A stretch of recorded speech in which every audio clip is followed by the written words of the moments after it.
I used to like Windows Phone a lot. UI of that OS felt very modern even for that time. Dynamic tiles that show useful information directly on home screen without going anywhere felt a game changer for me, and they also looked very cool and modern.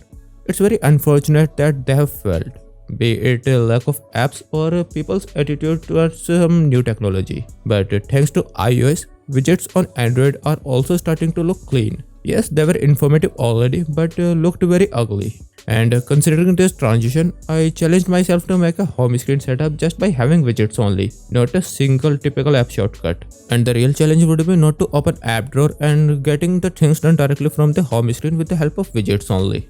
Yes, there will still be some things for which I have to open app drawer, but the goal here is to open it as less as possible.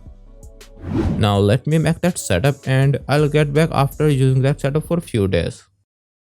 So this is the setup I have been using for last 3 days. Did it help me to get all the things done and open app drawer less? Well, I would say almost. And let me explain how this setup works.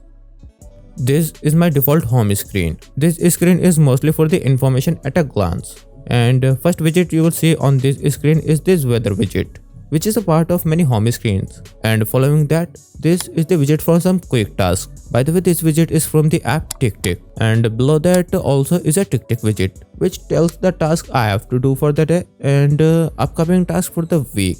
And you have already seen this one. This widget is from the app which we could call default messaging app of India. Not because it is good, but because no one wants to switch from it. I'm talking about WhatsApp. This widget used to look very ugly, but because widgets on Android being modernized thanks to iOS, this WhatsApp widget is now usable. And before this, that is the Facebook widget for some quick updates, which Instagram had this as well. And every Android user's familiar Google search widget. Very useful to have it on home screen.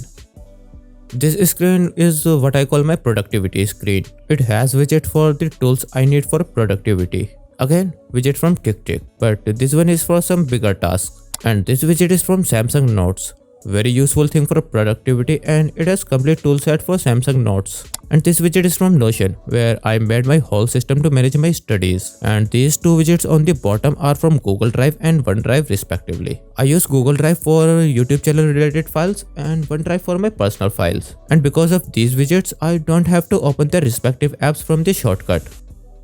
This is my entertainment screen, and I come to this screen very rarely.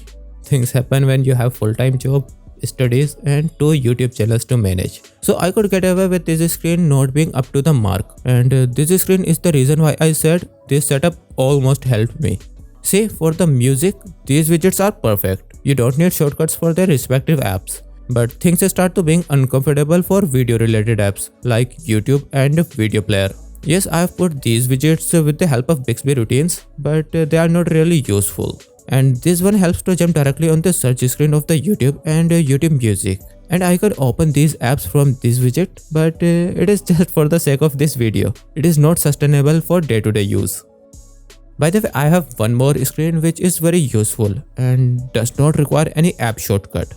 See these widgets on this screen? 3 of these widgets are from Samsung Calendar. I can get a glance of the whole month from this widget. And for upcoming events in the month, I have this widget.